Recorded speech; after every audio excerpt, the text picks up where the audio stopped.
काफी रात हो गई है, वक्त का बिल्कुल पता ही नहीं चला। हाँ, एक काम करो, तुम निकलो, मैं भी बस थोड़ी देर में निकल जाऊंगी। कहो तो मैं तुम्हें घर छोड़ देता हूँ। अरे नहीं, थैंक यू सो मच, बस थोड़ा सा काम बाकी है, तुम निकलो। Okay, bye. बाय।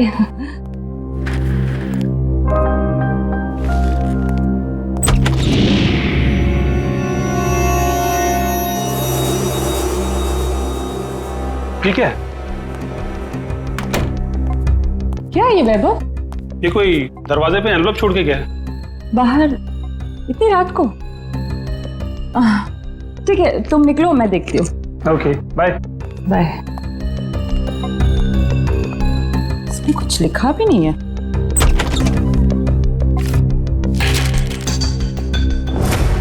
एक नजराना सालुंखे के लिए।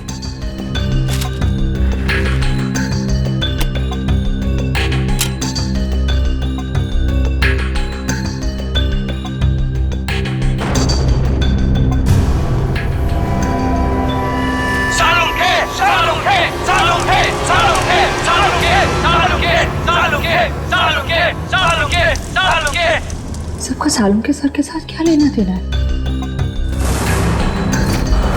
तो दोस्तों, जिस घड़ी का आपको इंतजार था वो घड़ी अब आ गई है। अब दिल थाम कर बैठिए, कुछ ही पल में आप ये दुर्लभ मम्मी देख पाएंगे। ये मम्मी हमें बड़ी मुश्किल से मिली है, इसे हमने इजिप्ट से मंगाया है और ये हमारे म्यूजियम के लिए बड़े गर्व की बात है। ये दुर्लभ मम्मी सिर्फ और सिर्फ यहाँ है और इस दुर्लभ मम्मी को यहां तक पहुंचाने का सारा श्रेय जाता है मिस्टर हबीब को, जिन्होंने इस 2000 साल पुरानी मम्मी को हमारे म्यूजियम तक पहुंचाया है।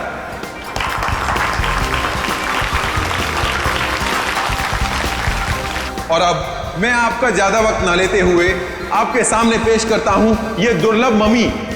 लेडीज एंड जेंटलमैन, आपके सामने पेश है कायरो की शान, तलातत है इस मम्मी का नाम।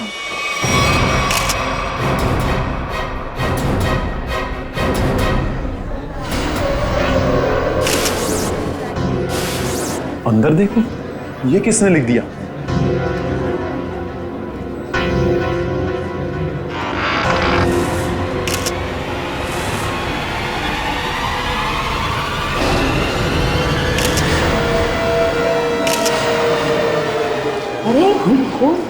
ये क्या है?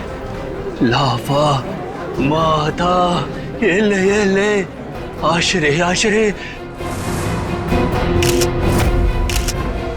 रीढ़ की हड्डी के साथ सिर्फ ये खोपड़ी जुड़ी हुई है, कंकाल का बाकी का हिस्सा तो गायब है। सर, कोई ऐसा क्यों करेगा? कहीं ऐसा तो नहीं कि वो हम सबको कुछ बताना चाहता है? हो सकता है, इसलिए इस मम्मी के एग्जीबिशन से पहले उसने इस हड्डियों के ढांचे को यहाँ पे लाके रख दिया। पर सर, इतनी कड़ी सुरक्षा होने के बावजूद खूनी ने ये सब किया कैसे होगा? हाँ श्रेया, ये बात तो है और इसका जवाब यही मिलेगा। पंकज, ये ब्लड सैंपल्स उठा लो। माहता तकलीफी फकलीचा। आप चिंता मत कीजिए, ये सब सीआईडी के ऑफिसर्स हैं, ये सब पता लगा लेंगे। क्या मुसीबत है यार ये। मिस्टर विजय सर, इस मम्मी को कपड़ा ढकने से पहले आखिरी बार कब चेक किया था इसे? सर, कल रात करीब 10 बजे, तब तक सब कुछ ठीक ठाक था। मतलब 10 बजे के बाद कोई अंदर घुसा और उसने ये सब किया? सर, इस हॉल में 3 कैमरा लगे, जिसने भी ये सब किया है वो इन कैमरों में जरूर कैप्चर हुआ होगा। मिस्टर विजय, इन तीनों कैमरेज की फुटेज चाहिए हमें। ठीक है sir. Varun sir, CCTV footage देखने का इंतजाम करो। ओके।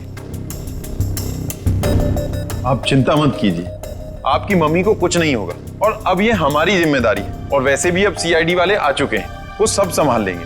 कितना टाइम लगेगा? और सर, वो आ गया। सर, फुटेज तैयार है। सबको दिखाओ।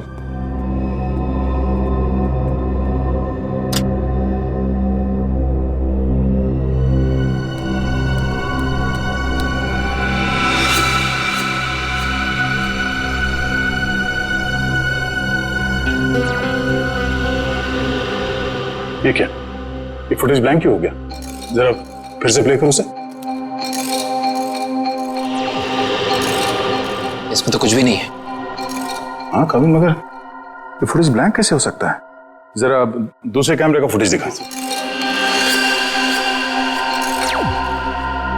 ऐसे कैसे हो सकता है? तीसरा कैमरे का फुटेज दिखाओ।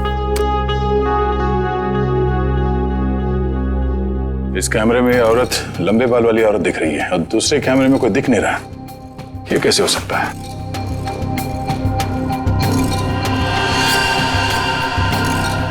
एक कैमरे में दिखी और दूसरे में गायब। कैसे हो सकता है?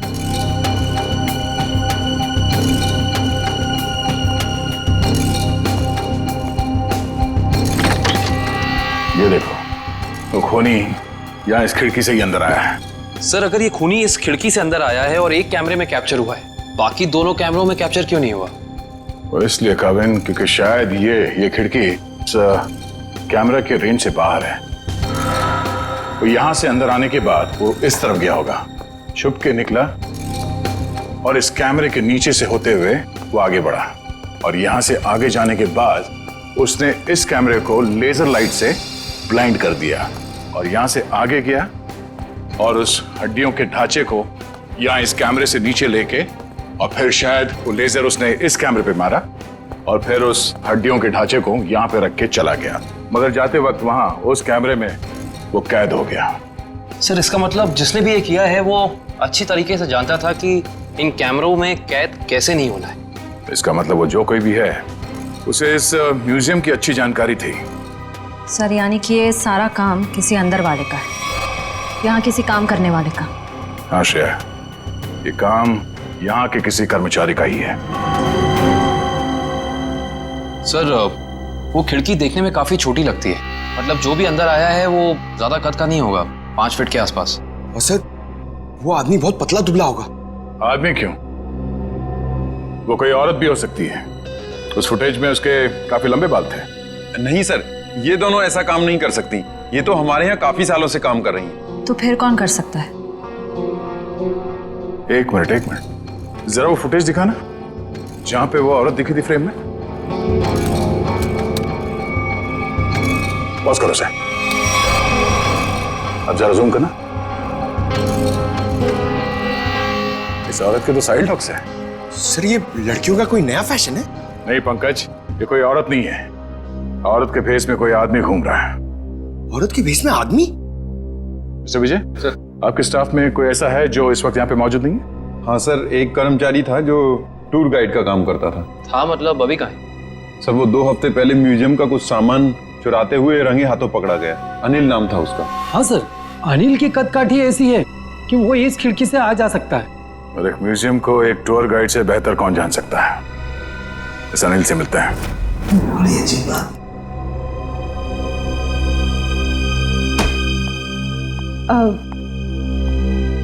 सर कल रात को ना एक अजीब डीवीडी आई है आपके नाम से लैब में। डीवीडी?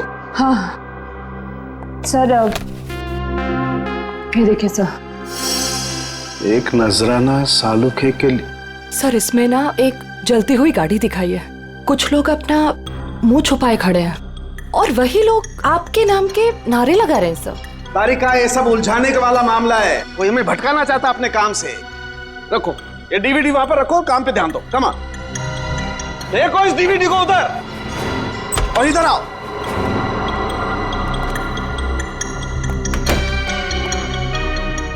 क्या हुआ बॉस, कोई सवाल नहीं पूछा आते? खामोश है सबके सब।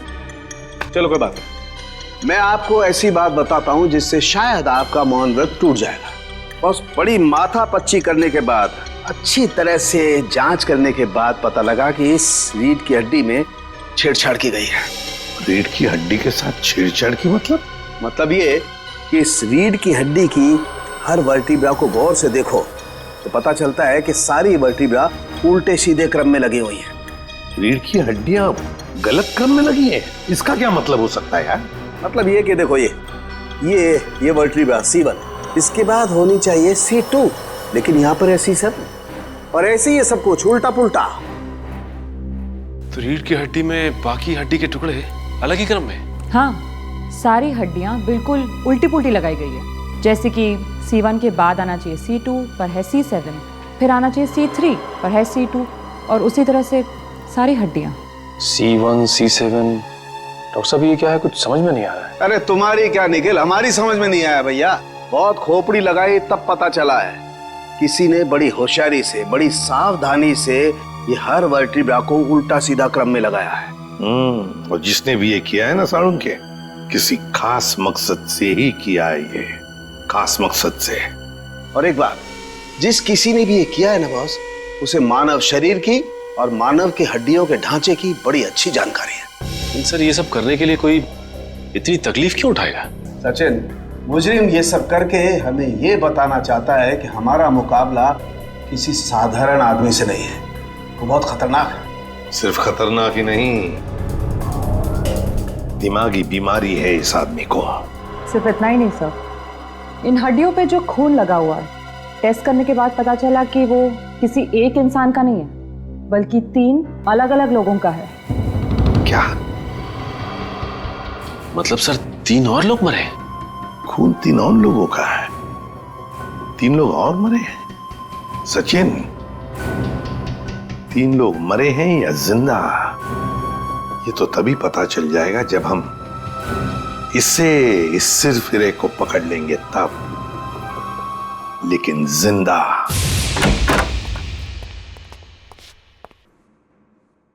ऐसा लगता है कमरे में कोई भी नहीं है। चांद मारो, देखो क्या मिलता है।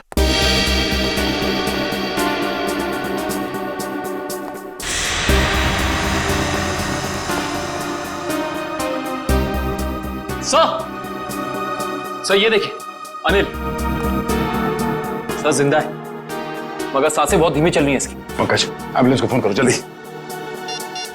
हाथ खोलो। ये क्या? Pen drive? Play me. तो ऐसे चलो जल्दी।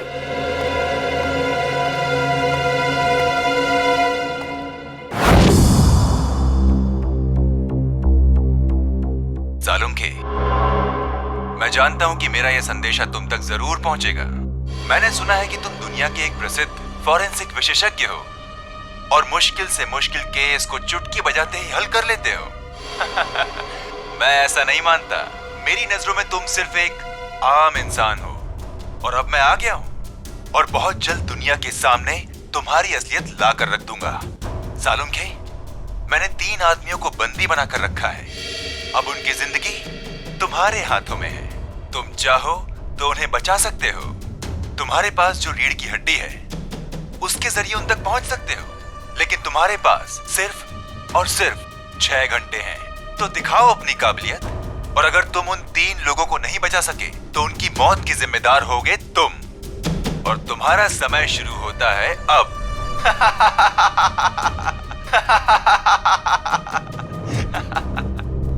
सर ये आदमी तो खुलेआम डॉक्टर सालुंखे को चुनौती दे रहा है। सर, हमें सालुंखे सर को इसके बारे में बता देना चाहिए।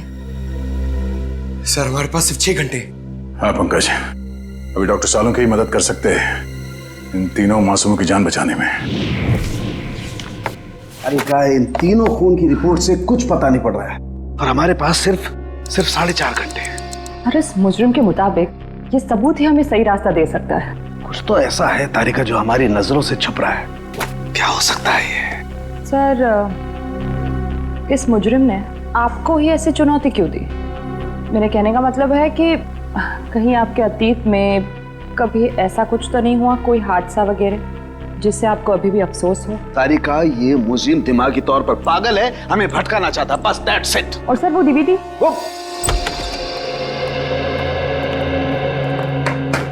क्या हुआ सालुंखे, क्या पता चला? बॉस, हमारे पास सिर्फ 4.5 घंटे, वक्त गुजरता जा रहा है और मुझे अभी तक कुछ पता नहीं चला है। यार वही मैं तुझे कहने आया हूं कि जल्दी बता। बस मुझे लगता है इस रीढ़ की हड्डी में कोई कोड है। मुझे एक एक वर्टिब्रा फिर से चेक करनी पड़ेगी बस।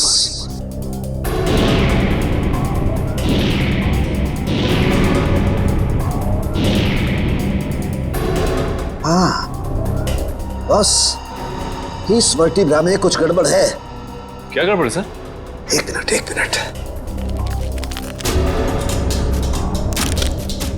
एक मिनट बस।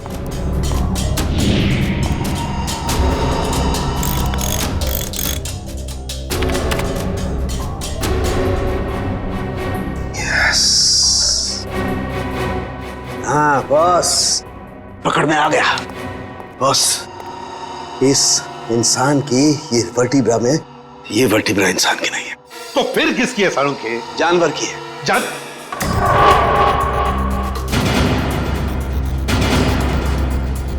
यार तू क्या कह रहा है? बस थोड़े से टेस्ट और करने पड़ेंगे, लेकिन एक बात कंफर्म है, ये वर्टिब्रा किसी जानवर की, और जानवर में भी ये वर्टिब्रा कुत्ते की है, कुत्ते की। कुत्ते का वर्टिब्रा है? हाँ बस। इंसान की रीढ़ की हड्डी में कुत्ते की? सर ये कैसे हो सकता है सर? निखिल, पूरी हड्डी नहीं, सारी वर्टिब्राज में से सिर्फ एक ये वर्टिब्रा कुत्ते की है जो इसमें बदल दी गई है, ताकि हमें लगे ही नहीं कि ये किसी कुत्ते की हड्डी है। लेकिन सर, रीढ़ की हड्डियों को उल्टे सीधे तरीके से जोड़ने की वजह क्या हो सकती है? शायद हमें भटकाने के लिए बॉस। हाँ, ये हमें उलझाने की कोशिश कर रहा है, बड़ा चालाक है ये। वो चाहता है कि हम ये C1, C2, C3, C4, C5 इन वर्टेब्रेज में फंसे रहे हैं और हमारा ध्यान इस कुत्ते की रीढ़ की हड्डी पर न जाए। एक बात और बॉस। क्या? इस हड्डी को देख करके लगता है कि ये हड्डी किसी बड़ी नस्ल के कुत्ते की हड्डी है। बड़े नस्ल के कुत्ते की रीढ़ की हड्डी? तो फिर सचिन, पता लगाना पड़ेगा ऐसे कौन कौन से डॉग ब्रीडर्स हैं जो बड़े नस्ल के कुत्ते ब्रीड करते हैं और किन किन लोगों ने कुत्ते पाले हैं। पता चल गया? Okay, thank you sir. क्या कहा सारुण के? सर, कुत्ते की नस्ल का पता लगा लिया उन्होंने। ये वैल्यून नस्ल का कुत्ता है सर। वैल्यून नस्ल का कुत्ता? हाँ सर, माफ कीजिएगा, आप लोगों को इंतजार करना पड़ा। बताइए मैं आपके लिए क्या कर सकता हूँ? हमें कोई परेशानी नहीं हुई, आप सिर्फ इतना मुझे बताइए कि क्या आप वैल्यून नस्ल के कुत्ते बेचते हैं? हाँ सर, ये बड़े दुर्लभ और बड़े आकार का कुत्ता है। हम इसे बाहर से मंगवाते हैं अपने कुछ खास ग्राहकों के लिए। तब तो ये आसानी से बता सकते हैं आपके इस नस्ल के अब तक कितने कुत्ते बेचे आप? हाँ सर,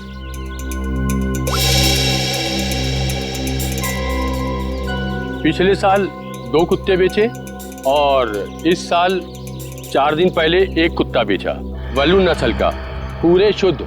4 दिन पहले? सचिन, इन कुत्तों के सारे डिटेल्स ले लो। सर, हाँ, अनिल को होश आ गया है। उसने बताया उससे जो कुछ भी कराया गया जबरदस्ती करवाया गया है। तो फिर उसने खूनी को तो देखा होगा ना? नहीं सर, उसने खूनी को नहीं देखा। डैम इट, हमारे पास सिर्फ 3.5 घंटे। चलो जल्दी।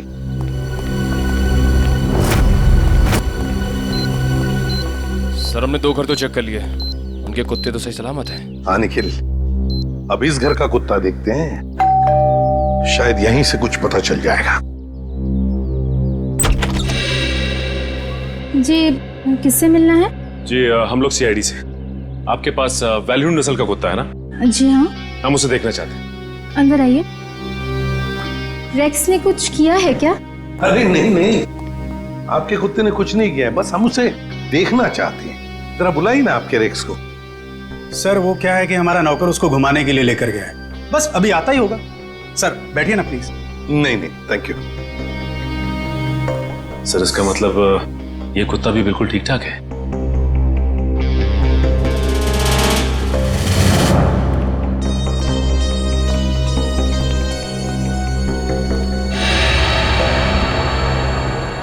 क्या यही है आपका रेक्स? जी सर, आपको कोई शक है क्या? मैं फिर से पूछता हूं, क्या यही रेक्स है? जी हाँ सर। देखिए, हमारे पास जिस कुत्ते का फोटोग्राफ है उसके दाहिने आंख के ऊपर, मतलब यहां पर एक काला धब्बा है। आपके इस रेक्स में वो नहीं है। ये क्या कह रहे हैं सर आप? इसका मतलब तो यही हुआ कि जो कुत्ता आप लोगों ने खरीदा है वो ये कुत्ता नहीं है। ये क्या है? मैं क्या कह रहे हैं सर? हमें कुछ समझ में नहीं आ रहा। ये तो अब माया जी समझाएगी। क्यों माया जी, कहाँ है रेक्स आपका? वो सर। माया जी प्लीज, हमारे पास वक्त बहुत कम है, इसलिए जवाब दीजिए। किसी की जिंदगी और मौत का सवाल है, प्लीज। अशोक, रेक्स गुम हो गया था। मैं डर गई कि तुम नाराज हो जाओगे, इसलिए मैं उससे मिलता जुलता दूसरा कुत्ता खरीद लाई। हमारा प्यारा रेक्स गुम हो गया और तुमने मुझे बताना जरूरी नहीं समझा और दूसरा कुत्ता ले आई? आपको पता नहीं चला? सर, मैं मर्चेंट नेवी में हूँ।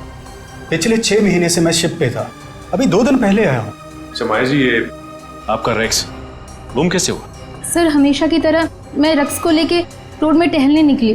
वो मुझसे दूर भागने लगा। मैंने उसे पकड़ने की कोशिश की, पर पता नहीं भागते भागते वो कहाँ खो गया। और आपने उसे ढूंढने की कोशिश नहीं की? हाँ सर, बहुत कोशिश की पर मिला ही नहीं। अच्छा, ये सब कब हुआ, कहाँ पर हुआ? 4 दिन पहले, जंगल के पीछे वाले रास्ते पर। जंगल का पीछे वाला रास्ता? सर हमारे पास वक्त बहुत कम है सर, जंगल काफी बड़ा और राइस ढूंढना थोड़ा मुश्किल है सर। रेडियो और पंकज को लगा दो काम पर, फोन करो उसे। Thank you very much. अरे सर, ये एसीपी सर ने हमें अचानक यहाँ क्यों बुला लिया? पता नहीं यार, एसीपी साहब का ऑर्डर है भैया, मानना तो पड़ेगा। हाँ सर, मैंने सुना है इन जंगलों में ना जंगली जानवर आते हैं। अबे तू मुझे बता रहा है या डरा रहा है? बता रहा हूँ सर, मैंने अखबार में पढ़ा है। एक बार एक आदमी इन जंगलों में कहीं घूम गया था, चीता ने पीछे से उसके ऊपर झपट्टा मारा और उसे कच्चा चबा दिया। कच्चा चबा दिया? अरे बाप रे! और चीता तो पीछे से झपट्टा मारता है सर। पंकज एक काम कर, तू आगे देखते हुए चल, मैं पीछे देखते हुए चलता हूँ, उल्टा। ओके चल। चले सर। हाँ रेडियो और पंकज लगे हैं ना काम पे? हाँ सर, लगे हुए लोग। इसकी बात समझ में नहीं आ रही है, कुत्ता माया के घर से भागा क्यों? मुझे तो लगता है निखिल, कुत्ते को किसी चीज से ललचाया होगा, इसलिए वो भाग गया। ये सब उस खूनी का प्लान हो सकता है। अभी चल। पंकज, वहां झाड़ियों में कुछ है। सर कहीं चीता तो नहीं?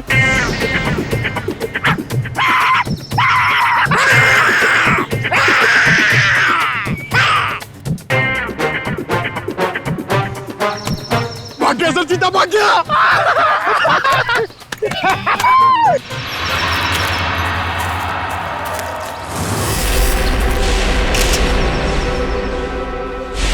एक मिनट, ये देखो।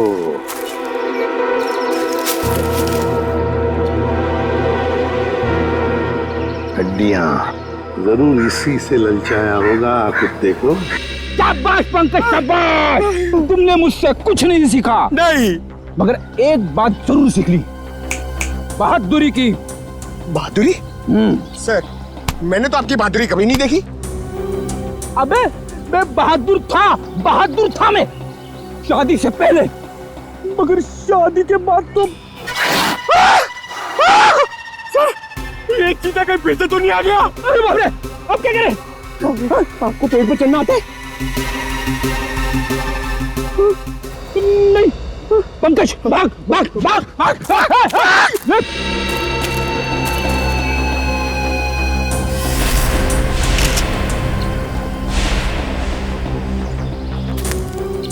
ये देखिए सर। हाँ, ये देखिए बॉल, लगता है कुत्ते ने चबाया हुआ है इसे।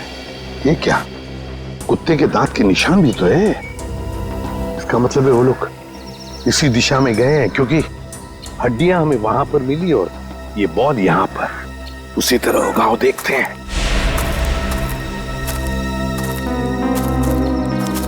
ये क्या? जंगल का रास्ता तो यहीं पर खत्म हो गया।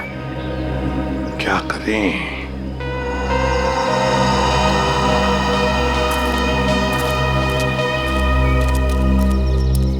अरे भैया सुनो, देखो हम लोग सीआईडी से।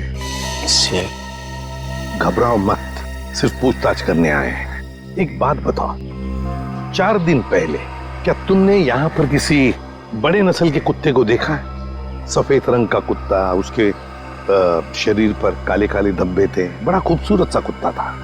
ये कुत्ता क्या सब, यहाँ तो दिन में बहुत सारे कुत्ते घूमते हैं। अरे भाई साहब, आपको बताया ना कि बड़ी नस्ल का कुत्ता, वो कोई आम कुत्ता नहीं था। अच्छा, वो जिसे लोग गाड़ियों में लेकर घूमते हैं? हाँ, ऐसा कुत्ता तो देखा नहीं, लेकिन 4 दिन हो गए मैं अंदर खाना खा रहा था और एक कुत्ता जोर जोर से भौंक रहा था।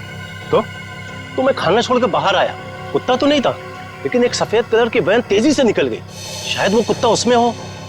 सफेद कलर की वैन? अच्छा, वैसे तो तुम लोगों को आदत सी होती है ना किसी भी गाड़ी का नंबर, गाड़ी का मेक याद रखने की, तो हो सकता है उस गाड़ी का भी नंबर याद हो तुम्हें। हाँ साहब, वैन का नंबर था STU 3339। STU 3339।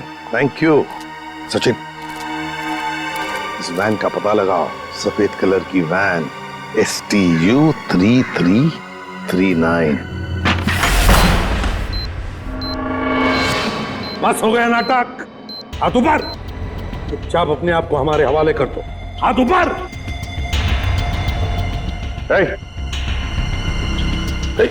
hands up।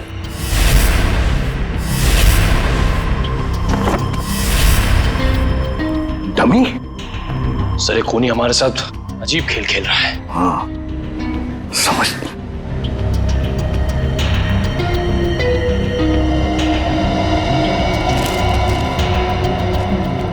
चिट्ठी है। तुम्हारे अंदर कुछ खास नहीं है, बड़े मामूली और आम हो तुम। अब मान लो कि तुम उन 3 लोगों को बचाने में नाकाम हो चुके हो, तुम हार गए। अच्छा सर, ये कोई संग की है।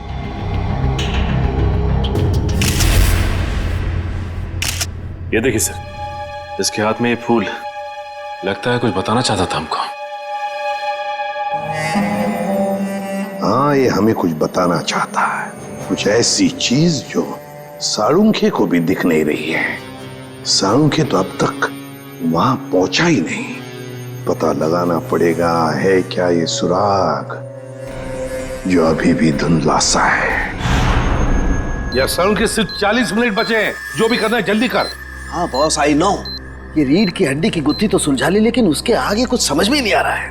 सर, जरूर हमारी नजरों से कुछ ना कुछ तो छूट रहा है। आई नो तारिका कुछ छूट रहा है, लेकिन क्या छूट रहा है वो तो समझ में आए। तारिका, ये स्कल पकड़ो जरा। तारिका, वो सब लो। सर, ये लीजिए सर।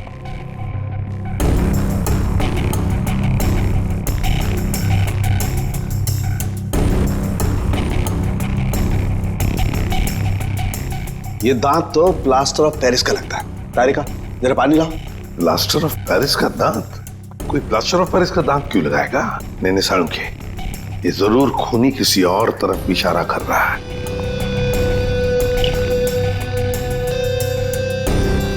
अच्छा साळुंखे साहब, ये आपके प्रोफेशन में ये प्लास्टर ऑफ पेरिस कहाँ इस्तेमाल होता है?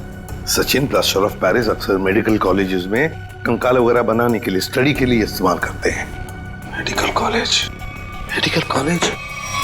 ये फूल बस, इस तरीके का फूल मेरे टाइम में मेरे कॉलेज में कुछ बदमाश छात्र अपनी पहचान के लिए छोड़ जाते थे। तो इसका एक ही मतलब हो सकता है साळुंखे कि खूनी तेरे मेडिकल कॉलेज की तरफ इशारा कर रहा है। हाँ, तेरे मेडिकल कॉलेज की तरफ, मेरे कॉलेज की तरफ। सर, मैं आपसे जिस डीवीडी के बारे में बात कर रही थी ना, उसके वीडियो में लोगों ने जो कपड़े पहने हैं उन पे भी ठीक ऐसे ही फूल का प्रिंट बना हुआ है। किस वीडियो के बारे में बात कर रही हो तारिका? तारिका, वो वीडियो ऑन करो। हाँ सर। लगाओ लगाओ, वीडियो लगाओ।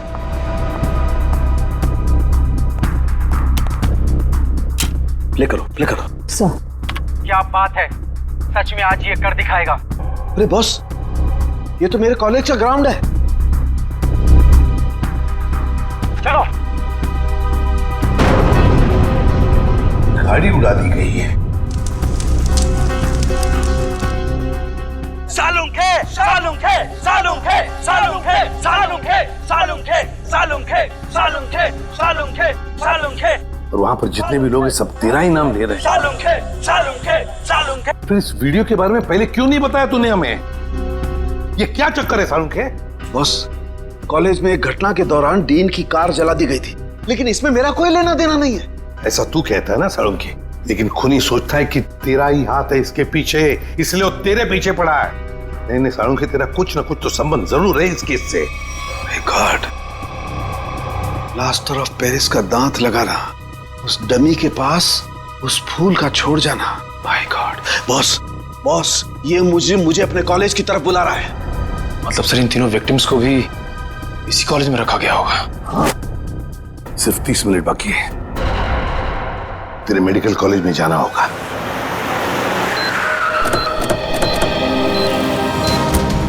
सिर्फ 10 सेकंड बचे सर हमारे पास। सर, वो तीनों मिलेंगे क्या? उस तरफ हो गए, उस तरफ।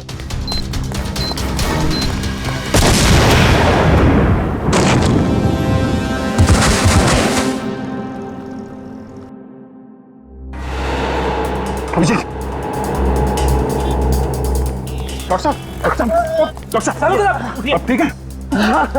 मैं कैसे ठीक हो सकता हूँ? 3 बेगुनाह लोगों की जान ली, क्यों किया तुमने ऐसा? संभालिए अपने आप को डॉक्टर साहब। नहीं, मैं कैसे संभाल सकता हूँ? उसने 3 बेगुनाह लोगों की जान ली है। मैं उस खूंखार को अपने हाथों से मार के रहूंगा।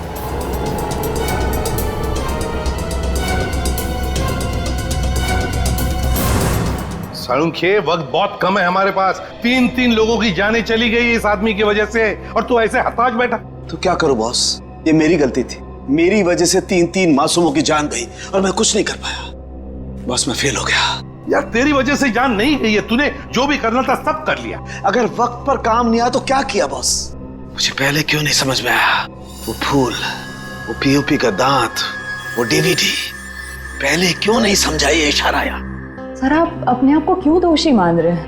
जो भी हुआ उसमें आपकी क्या गलती थी? मेरी क्या गलती? बॉस, क्या फायदा मेरे एक्सपीरियंस का, मेरे अनुभव का? क्या फायदा जब मासूमों की जान मेरी आंखों के सामने चली जाए? क्या फायदा? क्या बात करता है तू साळुंखे? अरे साळुंखे उस इंसान का नाम है जो कभी हारना नहीं जानता। जहां पर कुछ भी नहीं है उसमें जो कुछ न कुछ तो ढूंढता ही है। हाँ सर, जब उम्मीद की एक भी किरण दिखाई नहीं देती, उस वक्त भी आप ऐसा कुछ ढूंढ निकालते हैं कि हम लोग आसानी से केस सॉल्व कर लेते, मुजरिमों को पकड़ लेते। Yes, eureka!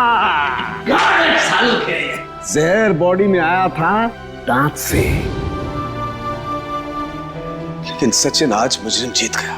सीआईडी की ड्यूटी के दौरान जो कुछ भी हमने आपसे सीखा है, आपका जोश, आपका हौसला, सर आप कभी हार नहीं मान सकते। हाँ सर। देखता क्या है, सोचता क्या है? उठ, लग जा काम पे। बॉस, मैं तुमसे वादा करता हूं, ये साळुंखे तुमसे वादा करता है, मैं उस खूनी को छोड़ूंगा नहीं। मैं उससे उसके अंजाम तक पहुंचा करके रहूंगा बॉस। Yes, yes. ये हुई ना बात। साळुंखे कभी हिम्मत नहीं हारता। आप देखना, यूं सुराग मिलेगा साळुंखे, यूं सुराग मिलेगा। मेरे साथ तुम लोगों का साथ है, साळुंखे हार सकता नहीं। मैं जरूर उसे उसके अंजाम तक पहुंचा के रहूंगा।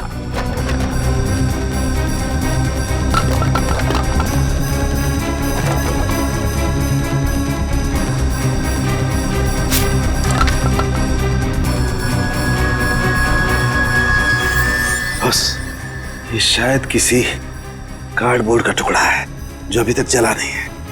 ये हिस्सा कुछ अजीब तरीके से उभरा हुआ है। हाँ यार, कुछ तो है उसके नीचे। अरे का काम करो, इसे साफ करो जल्दी। मैं कहता हूँ साळुंखे, जरूर कोई सुराग मिलेगा हमें। बिल्कुल बॉस, हम उस खूनी तक पहुंच करके रहेंगे।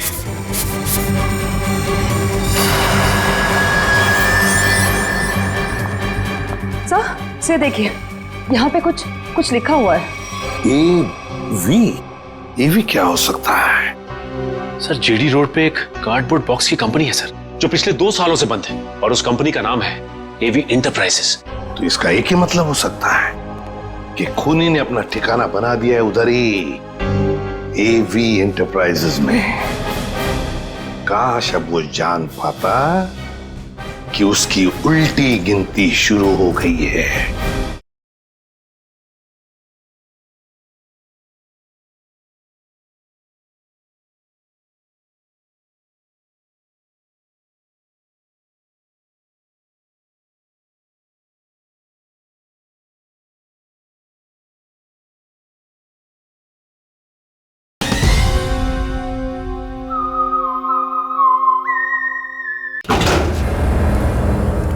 सर, यही एवी एंटरप्राइजेस की फैक्ट्री।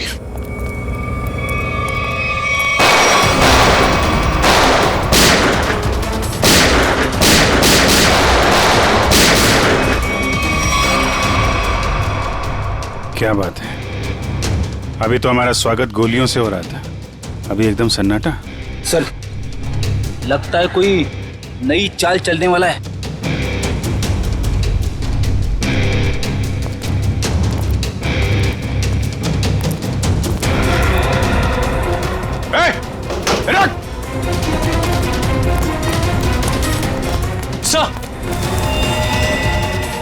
तुम लोग देखो उसको। कहाँ गए तुम्हारे बाकी साथी हैं? सर, मैं शिखर हूँ। मेरे चचेरे भाई भूपेंद्र को किसी ने अगवा कर लिया है। वो निकल भागने में कामयाब भी हो जाता, मगर उसने फिर से उसे पकड़ लिया। सर, इसका मतलब वो तीसरा विक्टिम अभी भी जिंदा है? एम्बुलेंस को फोन करो जल्दी। मेरे भाई भूपेंद्र ने मुझे यहाँ मदद के लिए बुलाया था। हाँ। लेकिन मेरे आने से पहले उसने उसे फिर से पकड़ लिया। मैं आपको फोन ही करने वाला था, लेकिन गोली लग गई तुम्हें? प्लीज उसे बचा लो सर। निकल गए वहां से। कोई बात नहीं, तुमने उन लोगों को देखा था ना, उनको पहचानते हो? कुछ याद है उनके बारे में? सर मैंने खिड़की से उसकी एक झलक देखी थी। हाँ। उसका चेहरा झोपड़े के पास से जला हुआ था। चेहरा जला हुआ था?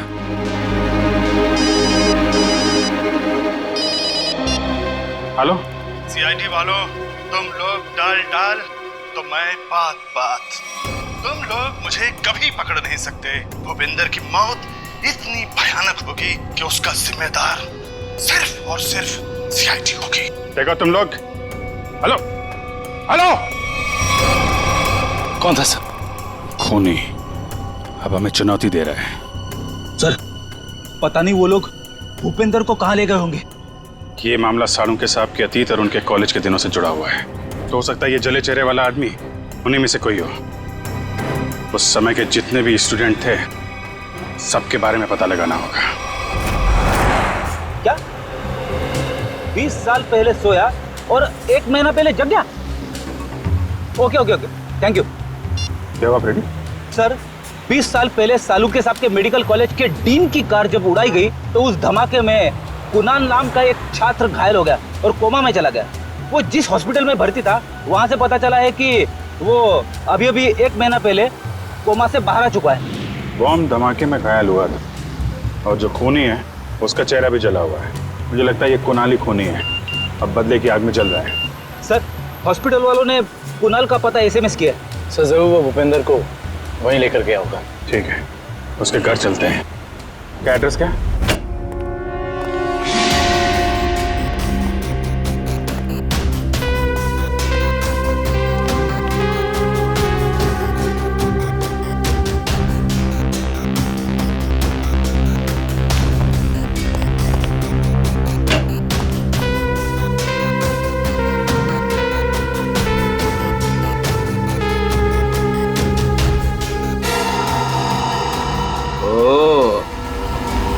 तो यहाँ छुप के खड़ा है। बाहर आ जाओ कुणाल, तुम्हारा खेल खत्म हो चुका है। बाहर आओ।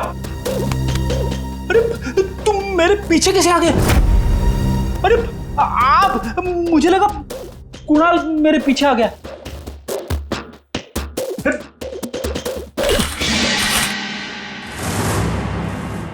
सिर्फ जूते हैं, वहां चेक करो। इस कुणाल ने तो जूते खिलवा दिए मुझे। सर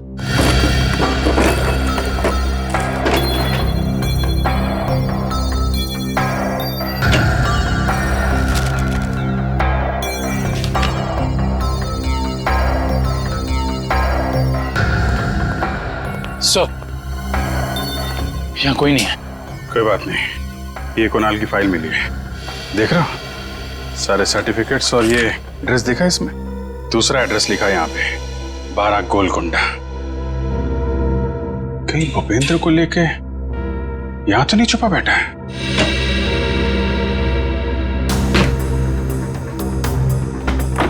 ब्यूरो में फोन करो, ये एड्रेस भेजो, उनको बोलो पता लगाएं इसके बारे में।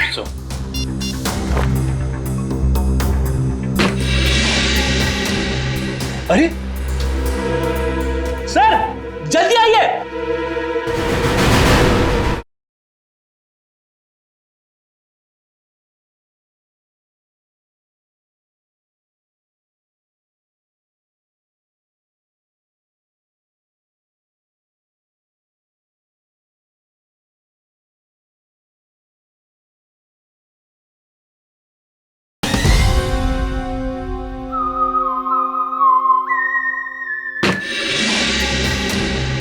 अरे सर जल्दी आइए।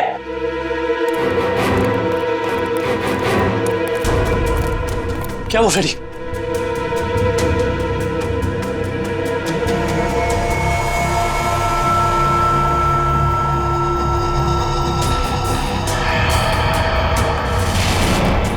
मैं अपना बदला लेकर रहूंगा। जिसने भी मुझसे मेरा कीमती वक्त छीना है, मैं उसकी जिंदगी छीनूंगा। जो दर्द मुझे मिला है वो दर्द मैं बराबर लौटाऊंगा।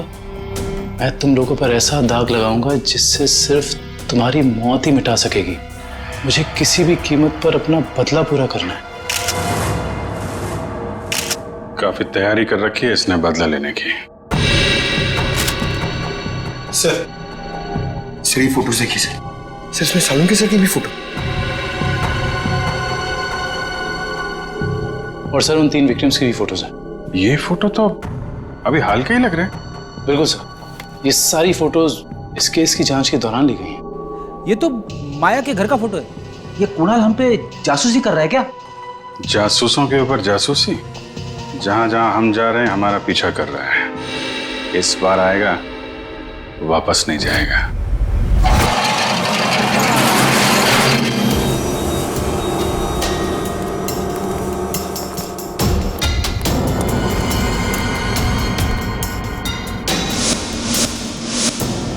सर, उस आदमी को बांध के रखा हुआ है सर। यह आदमी तो भूपेंद्र लगता है सर।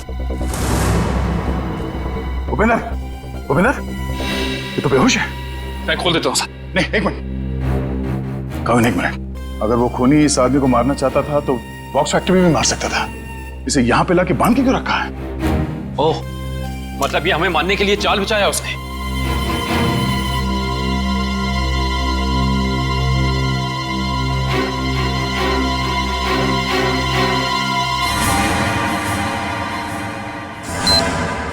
ओह नो, मौत का जाल यहां बिछा के रखा। खोलो इसे जल्दी।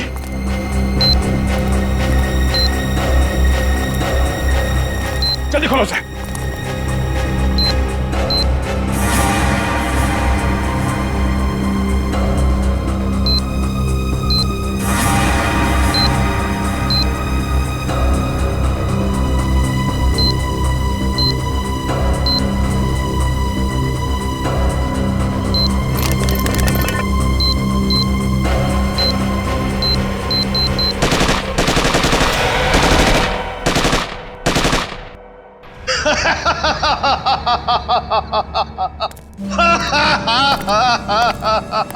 मुझसे बेहतर कोई भी नहीं हो सकता, कोई भी नहीं। मैं कुणाल, मैं कुछ भी कर सकता हूं, कुछ भी। मैंने सीआईडी वालों को सुला दिया, मौत की नींद सुला दिया। अब दुनिया में इसके बाद कोई भी अमन और शांति का जिम्मा अपने कंधे पर नहीं उठाएगा। अभी एक को सबक सिखाना बाकी है। सालुंखे, अब तुम्हारी बारी है, तुम्हारी बारी है। अब तेरी बारी है कुणाल। तुम लोग जिंदा कैसे हो सकते हो? तेरे जैसी बीमारी सीआईडी का कुछ नहीं बिगाड़ सकती। सीआईडी मरती नहीं, मारती है तुम जैसे गुनहगारों को। क्या कह रहा था तू? डॉक्टर सालुंके को सबक सिखाएगा? हाँ, चल तुझे डॉक्टर सालुंके के पास पहुंचाते हैं।